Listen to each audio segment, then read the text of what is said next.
Hi, guys. Welcome to Head Over Heels. I am Wendy, your host. I'm so excited to be chatting with the other star of Marry Me in Yosemite, Tyler Harlow. Hey, Wendy. Hi, how are you? Well, how are you doing? I'm so good. Thank you so much for squeezing me into what I'm Oh, of sure is course. It was my pleasure. a Thank you for busy having me. schedule. Oh my gosh, of course. The moment I saw this movie was coming out, I'm already a huge fan of Cindy, Yeah. and it happens to come out on my birthday. So I was like, Yes. A happy birthday celebration, of course. yes, so I was like, "Okay, I'm gonna slide into the DMs and see if I can score an I'm interview." I'm so glad that you did. Really, I appreciate you reaching out. Thank you so much. So, I figured before we get into the movie, I did Yeah, some of my own little Tyler Harlow research. great. I love that. So, I figured I'd sort of go through a few things. I have a bunch of questions for you, so we Bring figured it we'll get on. we'll get to know Hallmark's new star. Um, so you're from Vermont, True. which is sounds like an amazing place It is. to grow up. Yeah, it was. It was you know, the older I get, the more I realize how fortunate I was to grow up in such a beautiful place. I grew up in a very rural, small town. They're all pretty rural and small town in Vermont. But I grew up in a town of like 300 people, Wow. so small.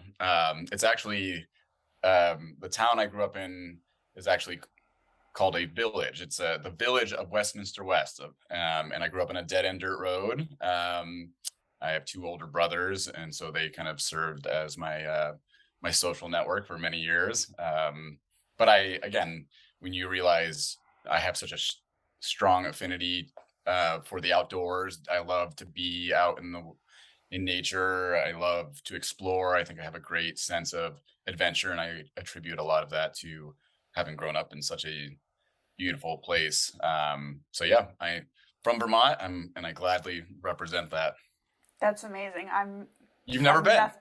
I have not. I'm Canadian, so Oh, it's a little different up here. yeah. Where are you from, Wendy? I'm about an hour and a half north of Toronto, Okay. so it's like So you're not cottage actually, country. yeah, you're not too far, all things considered, from Vermont. My eldest brother went to the University of Guelph for a while, Mm. which is a little south of Toronto, but you know, probably a 7 hour commute. I don't know. Canada's big. I know Yeah, that. yeah, yeah. I mean, it's definitely different than Vermont, but it's on my Yes. bucket list for sure. Well, come on down. You'll get a gracious welcoming. I look forward to it. People in Vermont are nice people. So I've heard nothing but good things. I've had friends who have been, so it's definitely on my list. And I'm a road trip kind of girl. I will get in my car and drive anywhere by myself. So it's sounds right up my alley. yeah, perfect. Love it. um, so yeah, you're very outdoorsy. I read that you did some like outdoor wilderness adventure stuff with a bunch of like Fiji and Hawaii. Like that Yeah, sounds fascinating. yeah, it was. So shortly after I graduated from college, I worked for a company called Wilderness Ventures, and they're based out of Jackson Hole, Wyoming. And so they lead trips for teenagers, adventure trips, kind of like a Knowles or an Outward Bound program, if you're familiar with those. But um, I went to Jackson and I did a staff training there. The nature of the program is they lead trips domestically and internationally. I coincidentally, my first summer led a trip in Wyoming. So I was in Yellowstone National Park, Grand Teton National Park, whitewater rafting, backpacking, community service stuff with the kids. It was such a exceptional experience. I shortly after that summer went back to Vermont and packed up my truck and I moved to Wyoming and I lived there for 7 years. Wow. And I worked for Wilderness Ventures for several other trips. I was in Hawaii for a trip. Selfishly, I also got to satisfy my adventure Of for course. travel, and the more I did it, the more opportunity I got to choose where I wanted to go. So I went to Hawaii for a summer, and then I went to Fiji in Australia, and they're all the trips respectively were so amazing in their own right. They're so different from each other. But yeah, I got to go to Australia and Fiji.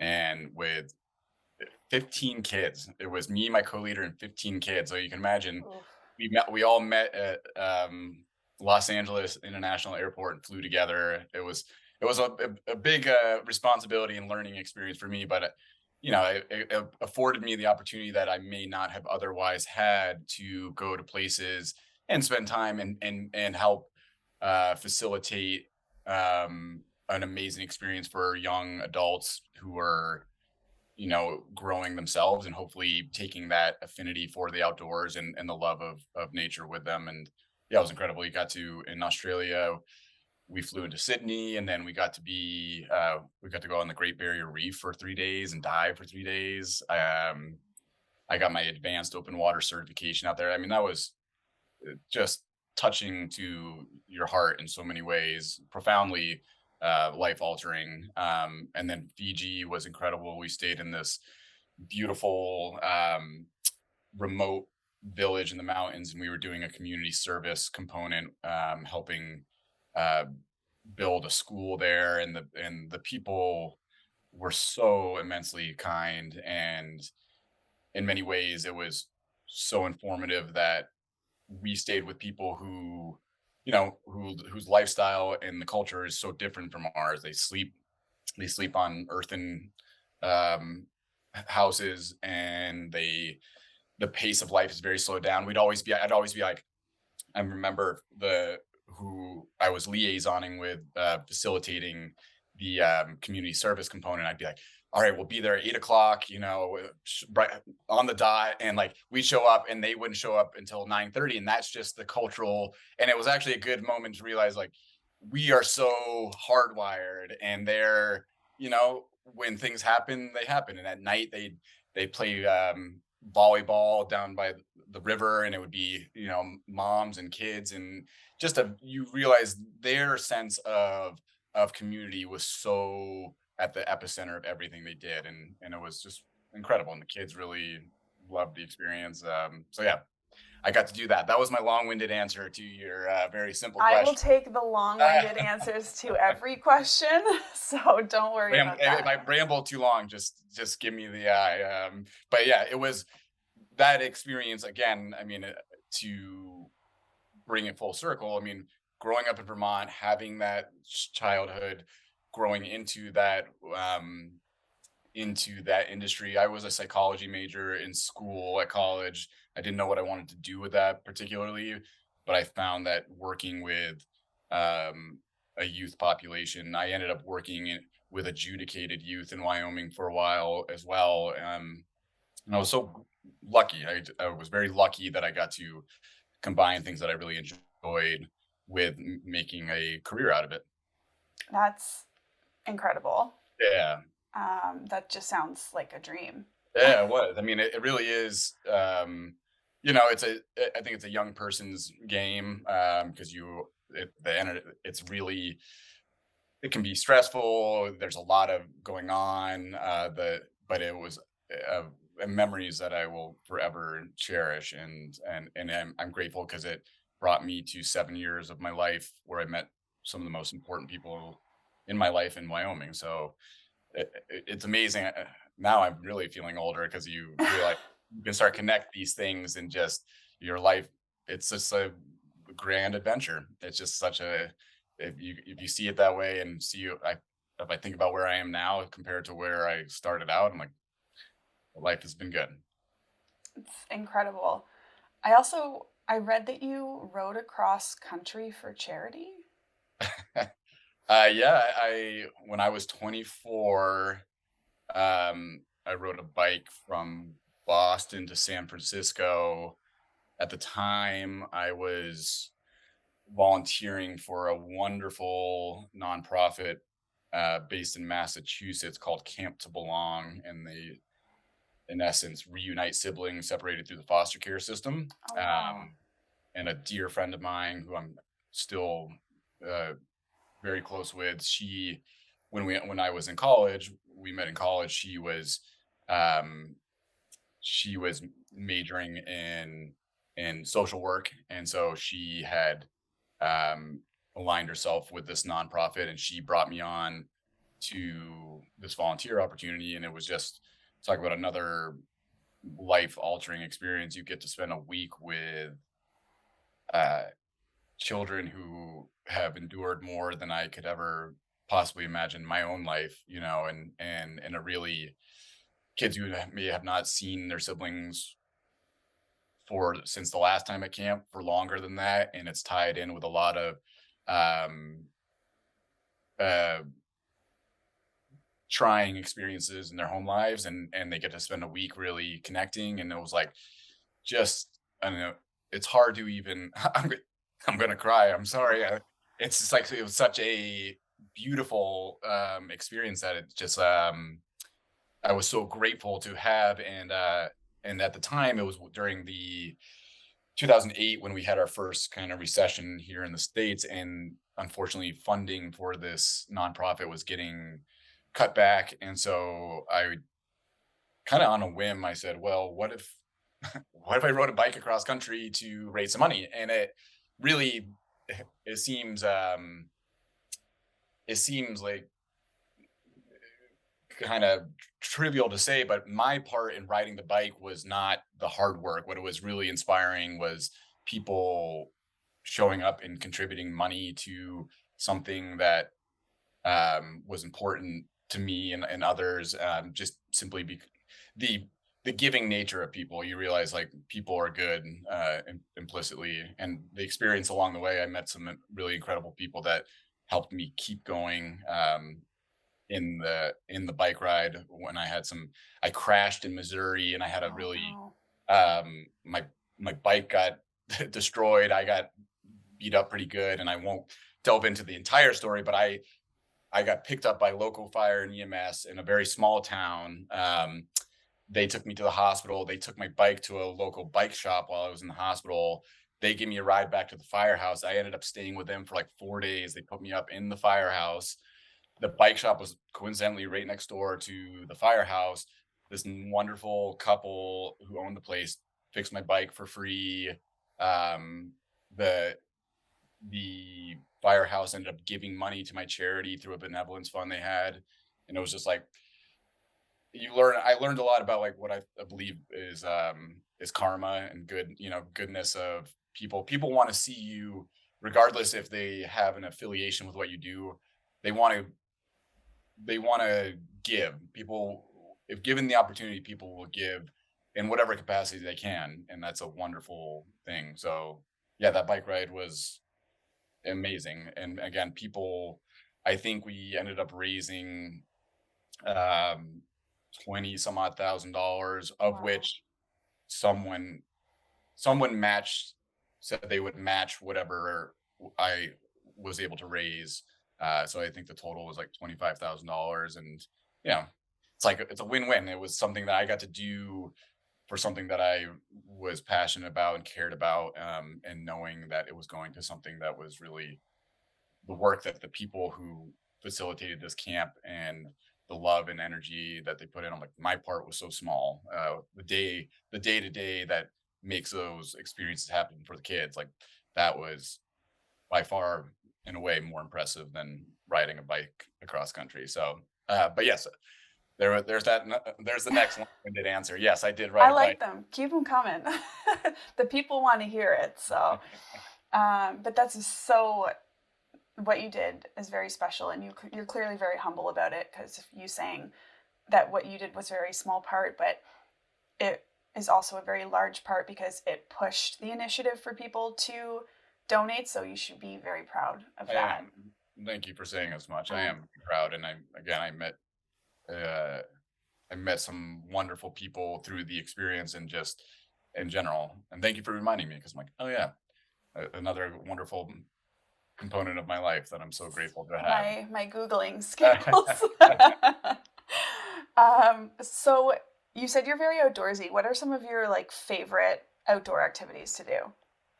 Yeah, well, my girlfriend of 6 years, my partner Erin, and I have two Australian shepherds, and we enjoy living in LA. It's has definitely been a transition from having grown up in Vermont and lived in Wyoming. So currently, any opportunity we get to pack up the truck and go and let the dogs run amok somewhere in the wilderness, and we sleep in the back of the truck, and we like to run with the dog. So right now that is our our release. It's much more tempered than I would say. If living in Wyoming, I could say I love backpacking, going to do a multi-day backpacking trip. It'd be something like that, or going out fishing on the Snake River in Wyoming. A big powder day on the mountain, those kind of like things here in LA. It just, we even something as small as, our dogs. If you know anything about Australian Shepherds, they're high energy dogs. And so they demand that you are very prompt in your daily energy output. And so in the mornings, uh, Aaron mostly takes the lion's share of the morning trips, but getting out and running up in the Hollywood in the hills here by the Hollywood sign and there's actually some, for those who are not familiar with LA, there's really some beautiful recreational opportunities that are close by. So, in a very simple way, finding some time to get out and be with the dogs and be with Aaron, like that's a win. And you know, we certainly pine for adventure in a greater way. And when we get the opportunity to satisfy that by going camping somewhere, we do that. That's fun. That's one thing I'm grateful for. As much as I don't live in a very popular area, I like to fish. So, Yeah, and we have a ton of great spots. So, yeah. You if you're guys, ever north of Toronto, I can point you in the right yeah, direction. please. You guys must do more bass fishing and such. Yeah, Yeah, I growing up in Vermont, I probably did more spin reel fishing, but when I moved to Wyoming, fly fishing is really very popular, and I would still consider myself quite novice. it's But hard. I Fly it's fishing is hard, but hard. it's so enjoyable, and I had some good friends in Wyoming who are very proficient, and going out on the river and fly fishing. It's just a very different pace than throwing a lure out there. Not that we equally enjoyable and not equally enjoyable for me, but the beauty of fly fishing is you get to learn about the entomology, the growth of from a nymph to a fly. I mean, and all the stages in between, and it's just another beautiful excuse to get on the water. So It's very serene. yes, It's and you get to, peaceful as long as it's not surrounded by loud humans. But yes, no, it's a great spot. Um, I also I read that you were an EMT firefighter. You're just like a yeah. multi-talented dude. like, Well, I would say ambitious in the way that I think life is should be filled with a lot of experience if you're lucky. Again, I'm so fortunate because I've had wonderful experience in my life. They do inform me to give a lot of credit to those who choose to make careers out of these things. I worked as a volunteer fire and EMS personnel in Jackson, Wyoming for 2.5 years. And most people probably don't know that roughly 80% of fire EMS personnel in the United States, at least, I don't know how it fares in Canada, are volunteer. So wow, these smaller departments rely on a volunteer contingent you know, to make the wheels turn. And I was very proud and had the opportunity to work with some incredible people in that capacity in Wyoming for several years. And I got to train a lot, and I got to learn a lot as an EMT, and I got to build a really great community and serve my community.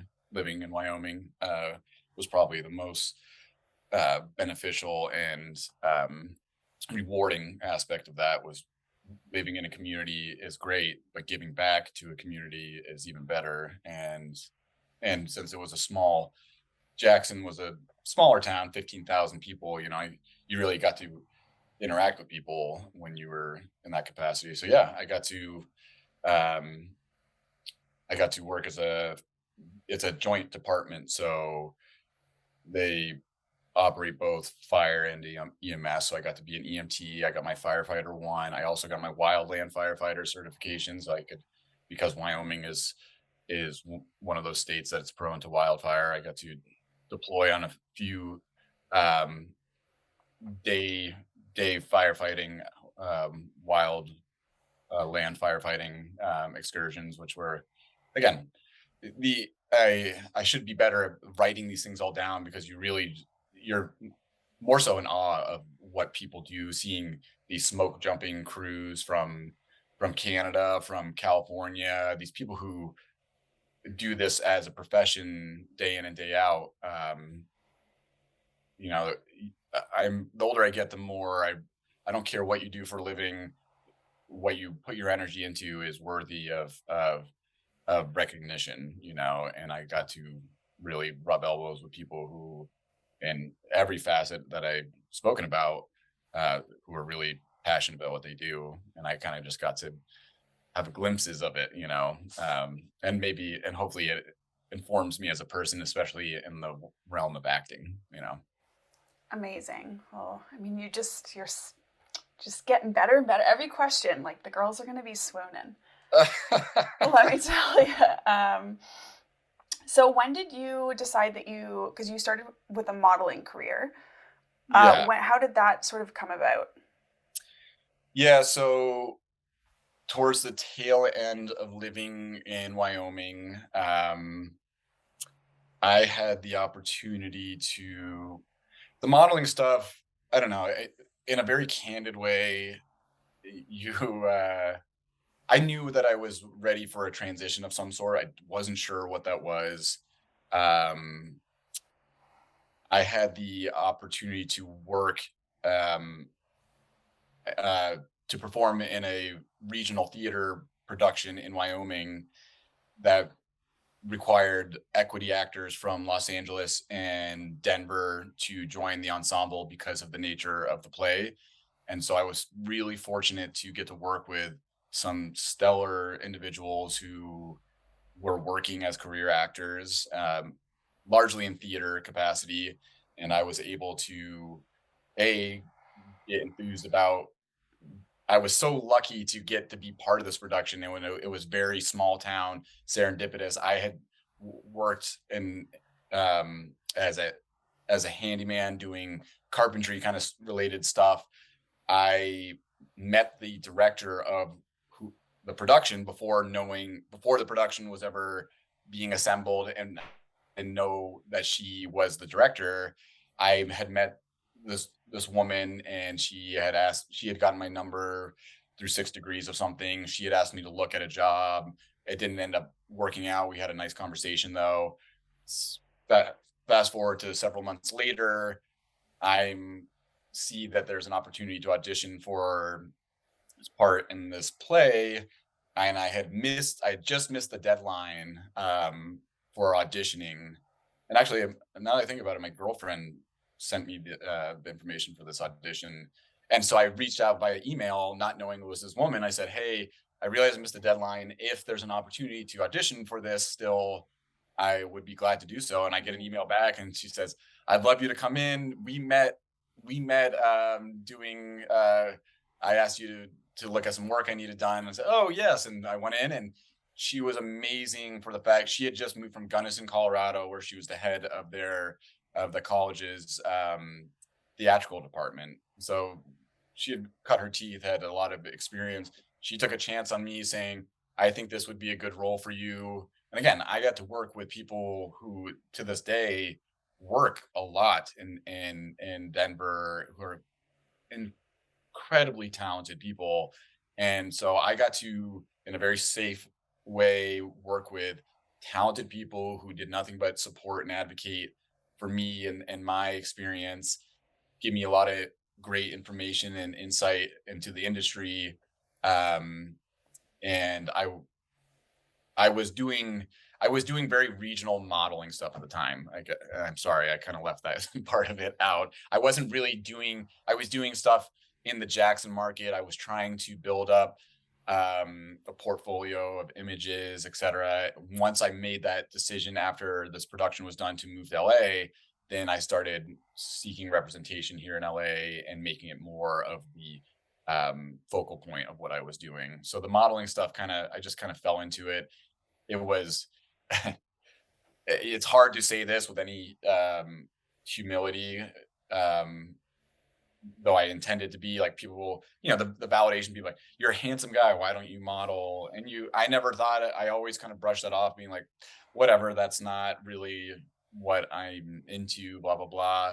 Once I decided that acting was going to be something I wanted to pursue, I realized that it was foolish of me not to utilize that and try and segue that into opportunity. You know, I think several people who I admire, and including my partners, like, listen, this is an asset that you should be tailoring to. I always think like, if I had a big beautiful brain, I would be an engineer. I happen to be not terrible to look at, and so I can use that to my benefit. So that all kind of worked in conjunction once I moved to LA to kind of springboard me into um, my ultimate goal, which is acting, and where the modeling stuff. I appreciate it, and it's great for me. It's it's if if it helps me in my ultimate goals, I'm happy to do it. Acting makes me fills me with much more sense of purpose and enjoyment. Amazing. Yeah, always use everything as a springboard. Absolutely, There's absolutely. no shame in that. There's no shame in that. That's right. I you were in Taylor Swift's The Man. It's true. Yes. How fun was that? It was really fun. It was so wild because this I'd already been in LA for a while now, and this was through my commercial representation. I took an audition, and because in hindsight, I understand it now, and because of the nature of it being a Taylor Swift video, the audition was all put out there under the guise of something else. Like they didn't say, "Hey, we need people for Taylor Swift video." It Right. said, "Hey, this is a bank audition, like something for like a." And when I went to audition, I won't get into like the full nuance of it, but it was like the scene I'm in The Man is like they're at like a gentleman's club, and so she's portraying a man, and kind of the whole essence of the video is that she's giving the perspective of like what you can essence get away with by being a man, and how. And so when I went to the audition, they're like, okay, we want you to like pretend to throw dollar bills around at the gentleman. I'm like, how is this, what kind of a banking institute is this? And so I got the job, and I had to go and do wardrobe fitting for it, and it was up north of Los Angeles. There's some bigger studios up there, and so I kind of was like, something's strange about this, because I'd go in and I'd have to drop off my phone and sign an NDA just to do the wardrobe fitting, and I was like, all right, this is a bigger Something's up. production than but until I got on set, I was on set dressed for the scene, and I didn't know who it was for. It wasn't until literally we got on set, and the director came out and was like, "So you're about to find out what this is for. Remember that you're still under an NDA, so you can't talk about this until." And the scene that I'm in is this big bench. It's like leather bench at this big table, I may or and may not have watched it and looked for you. yeah, So I know well, exactly what you're talking right. about.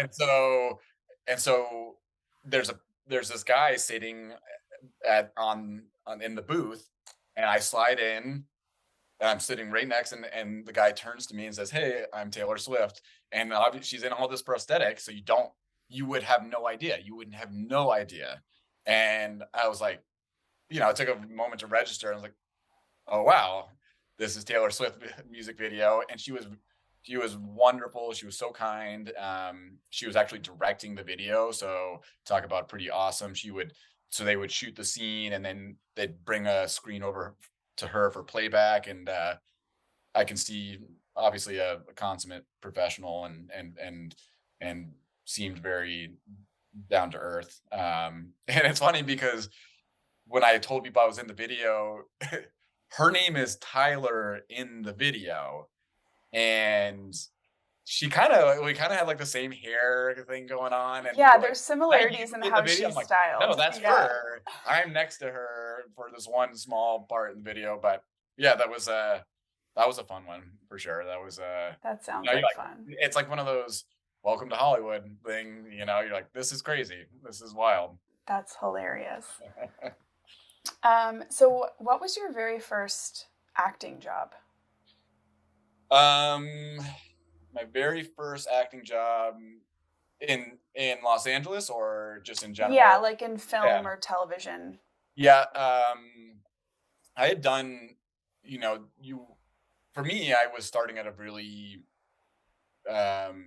a very young place in my career, moving to LA. You know, I'd done this regional production, and so I was coming in cold turkey. And really, how it works, and talk about, you know, no shame. This is, you build up your resume by doing student films and shorts, and you try and build a portfolio so that you have something that you can put out there to then try and seek representation.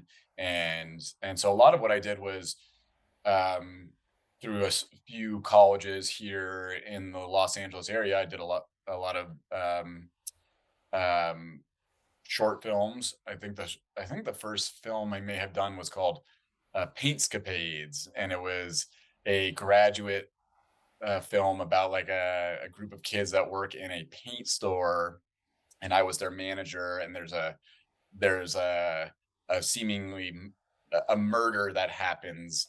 They find body parts in the paint cans, and it ends up being not what you think it is. But yeah, so I think that was my first role in Los Angeles, and it was from there I've done some other shorts and smaller productions, and then I once I got representation, then I did actually shortly before Marry Me in Yosemite. I did a supporting role in a Lifetime movie that's coming out called Secret Diary of a Cheerleader. So, but but obviously, uh, Marry Me in Yosemite is the first lead I have in a movie. This is my apex experience here. So I'm excited for that and everything. But I attribute everything, the work that I put in prior to, and knowing that you have to build up step by step, you know, and that's really, there is no easy way. And so I'm so grateful to be where I'm at currently. You know, I think I have ambitions for more, but it's a process, like everything, like anything you do in life. It's just, it takes time and it takes commitment, and it doesn't come overnight. And so and I'm everything that you do to get where you are currently should be worn as a badge of honor, and I'm very proud of everything I've done to get here. So Amazing. Well, that's a solid segue into talking yeah, about the movie. yeah, So you play Jack. true. Tell us a little bit about your characters. Things that you can tell us Yeah, right now. yeah. I mean, Jack is is a guy that grew up in the area. He's from Sacramento. He has lived. He spent his youth um, coming up into Yosemite with his father, who is in the same industry that he's in, and developing his own sense of uh, awe of the outdoors and the wilderness. And lived, he now lives up in the park adjacent, and works in a capacity, mostly works for himself. He has written a book that has allowed him to, about conservation, that has allowed him to, you know, live off the grid more so. But he has a deep, profound love and interest in um, conservation and wilderness in general, but particularly Yosemite ecosystem. Um, and he's kind of a figure that has his name is familiar to people who live in the area. You know, oh yeah, Jack Hawkins. Yes, we know Jack, and he has a reputation of being a a good guy, a man of integrity. But you know, he's I would say even a little disheartened, maybe a little jilted by the public in general. I think he likes to spend his time in a quieter way, and that is really kind of the crux of the of the story when he meets Zoe and they have a difference in a clash in personalities, which makes for good chemistry, hopefully. Yeah, when I chatted with Cindy last week, who's just such a lovely human, Incredible person. and she had nothing but incredible things to say about you. She's very sweet and has been such a advocate for me and where I'm at in my career. And I couldn't think of a better person to have in alongside me on this first journey into a more substantial role. She was just everything I could have hoped that she'd be and more. I mean, such a wonderfully um, generous and giving person, and just in her insights and her acting, and really helped me guide me through a lot of the experience, and we had a lot of fun together. She's very funny, so we I think we have a, a similar sense of comedy, which was great. You know, it's nice when you don't have to like kind of curb your personality for someone when you can really be you. Which was fun. Uh, Amazing. Sorry, I interrupted. You were going to ask something there, and I apologize. I realized I kind of No, I think you ended up answering my question before I asked it, okay. so we're good. What was the audition process like for this role? Yeah, it was. I I had seen the audition myself, and I was like, "Oh, like this seems like something that would be great in my wheelhouse." I have a good friend who lives in Atlanta who works in the same vein as Cindy and I, and she's done some Hallmark stuff, and she we know each other from Wyoming actually, and she lived in LA for a while, and she reached out to me. She said, "Hey, I saw this audition for this part. You should definitely audition for it." And I said, "Oh, I saw that, and I did audition for it." And it had two pretty great scenes that I auditioned for. One was more intimate, and then the other was just kind of a getting a sense of personality for Jack. And I didn't even have to do a callback. I got the part, and and speaking with Bruce Johnson, the director, you know, throughout the filming of the movie, and kind of everyone in the production office, they're like, "We knew when we saw you that you were the guy we wanted," which is so validating, and it's very, you know, it's very humbling to hear that, because you know the reality is there's a lot of work, there's a lot of no's that you collect in this industry, and it was so rewarding to hear it firsthand from people who, well, the validation is you get the job, of course, but it's Yeah. in addition to that here, like we knew when we saw you were Jack, and so that was so encouraging, and it was, you know, I was just so elated to have that be the truth. And I hope I represented Jack well, you know, through the movie. I hope everyone sees that. I'm so excited. Me too. What I'm was it excited. like filming in Yosemite? Oh, Just a a dream, dream. a dream.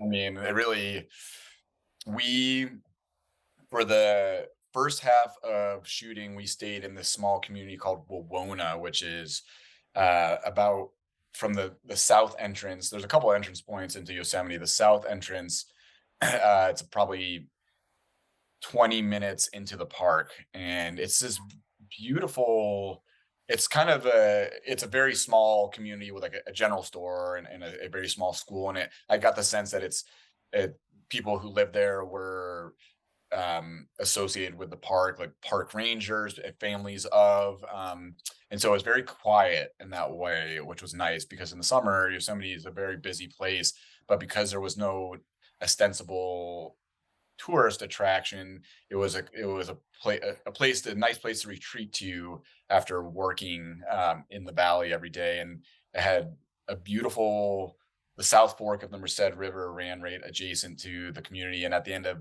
the workday, I would we would come back, and instead of getting dropped off at my cabin, we stayed in these cool cabins. I would have the production team drop me off um, closer to the entrance of the community, and I would walk down to the river and I would jump in the water and I would walk back up to our cabins, and it was just a um, talk about serenity. It was just such a beautiful place. And then shooting, we would every morning we would uh, s- drive the 45 minutes to Yosemite Valley, and that's kind of where all these iconic vistas are, El Capitan, Half Dome, the Awani Hotel.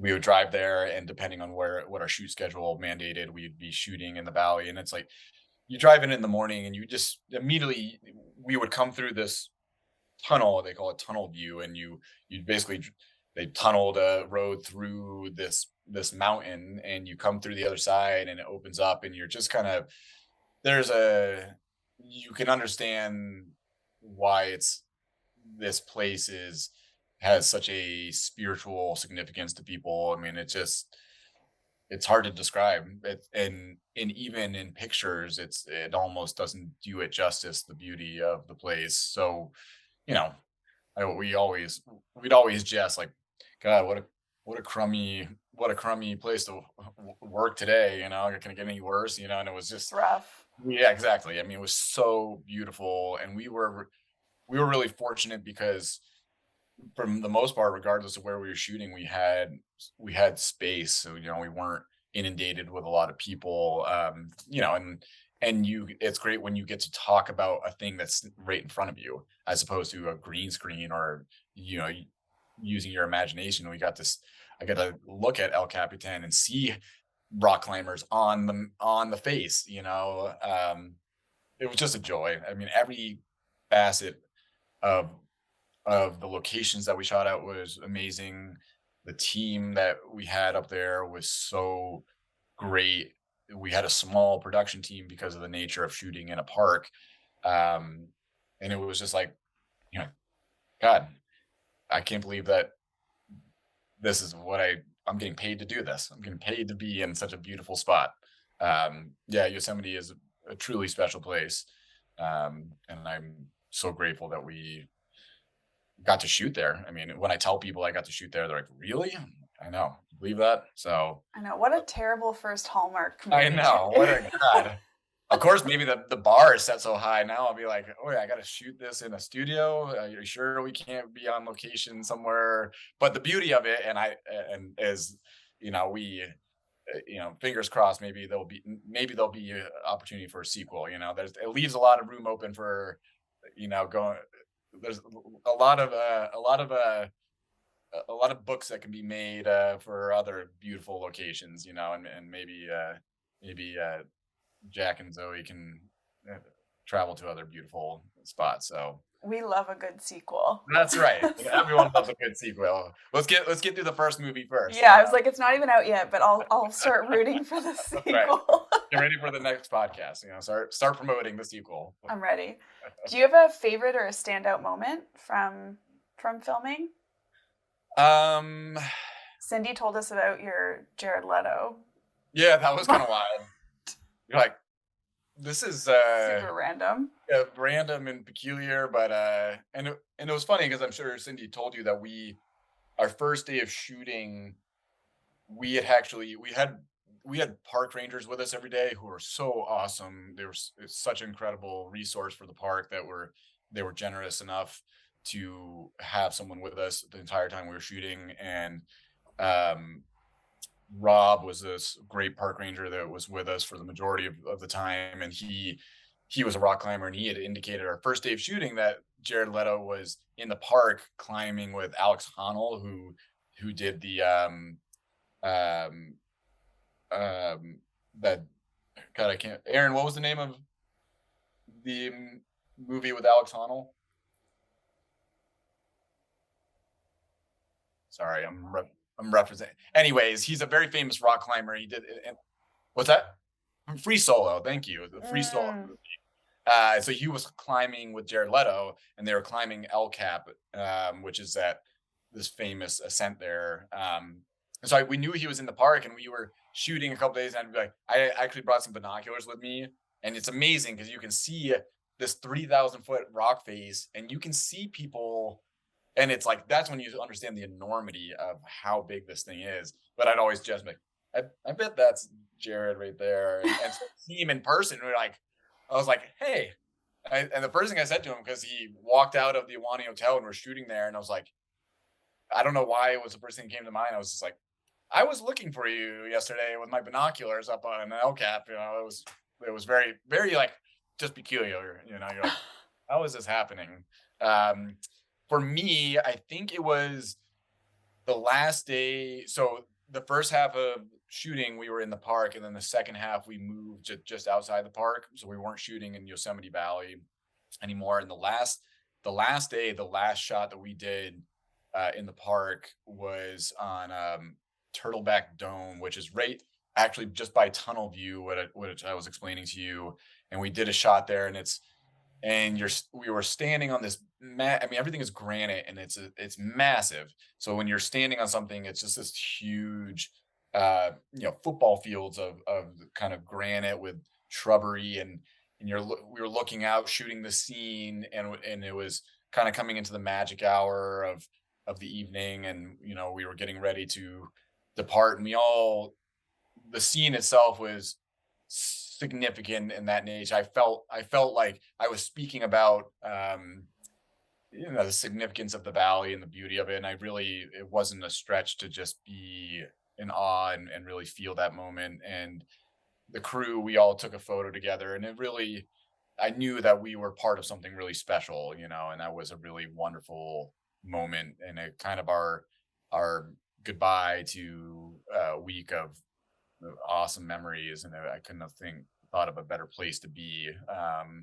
right there. So that was nice. I think that was a nice moment. That sounds lovely. It's so September 3rd. It September comes 3rd. out. It's my birthday. That's how I'm never going to forget it. And I'm not going to forget either. I'm going to No. wish you a birthday on September 3rd. And it's a long weekend. It's a holiday weekend for us up here. So I'm going to spam all my friends that movie on the 3rd. And Hallmark, I mean, you're just being like introduced to the Hallmark junkies of the world. Right. We're a special kind of human being that the moment they see you on screen, I'm pretty sure you already have like 2 Instagram fan pages that I've seen in the last week. The moment people were like, there's a new Hallmark guy, so be prepared for the madness. Ready. And I feel if it's any indication of things to come, everyone has been immensely supportive and thoughtful with their expressing, congratulations to me, and I'm feeling the love. So I'm grateful for that. We're a wonderful bunch of humans who Yeah. love these movies so much because they just bring so much joy to Yeah. our lives. And I mean, it helps that we always know what's going to happen at the end for the most part. Right. There's definitely a structure to them that it's you know that you're going to be left feeling good, and that's Yeah. something to be said about that. And I'm sure you'll start hearing stories from people as well once the movie comes out, just how much Hallmark movies really mean to people, and like they help so many people get through so many things. Just a little bit about me and my reason is I had ovarian cancer, and Hallmark movies during my treatment were like just something that lifted my spirit constantly. And something I chatted with Cindy about is she did a Hallmark movie about being diagnosed with MS, and I just a few months ago was diagnosed with MS. So they really do connect to people in so many ways, and you will start having people reaching out to you as well, telling you their stories and what they mean to you. So not only is it just a movie, it really is a part of something so much bigger. So to be a part of our Hallmark world, Yeah. it's really special. So we're excited to have you. I'm thrilled, and I thank you for sharing that with me because it is, you realize, I think, in what we've been talking about for the entirety of our time together, is that what's really important at the end of the day is like, how are you giving back in a way? Like, I'm so, in pursuing my dreams and my goals, I'm so grateful for everything good that's happening to me, but I'm more grateful that I'm given the opportunity to hopefully make an impact in other people's lives, and and do so with earnest, and I think that if you can see that every opportunity is an opportunity to, you don't know how you impact people. And I chuckle to myself because I am, I guess I am modest in that way, and I don't know. I hope that I have a good positive impact, and I hope that you know I can make someone's day good. That would make me feel happy. I feel accomplished and what I'm setting out to do, especially in this vein of movie. I think I want to leave people feeling inspired and hopeful and encouraged, and especially in trying times, which we all experience to some degree. And that gives me that gives me hope, and motivates me towards the next project and the next goal. Is that it's not just for me, it's for everyone who chooses to see my movies and wish me well on my journey. So um Well, we're very excited for you. thank you. I really appreciate that, and it's very thoughtful of you to have me on and ask such um informed questions about my life, and give me the opportunity to take a trip down all my memory lanes. I like to do my research. Yeah, that's great. I mean, talking about the movie is great, but I think it's so important to understand and get to know the people behind them as well on a deeper level.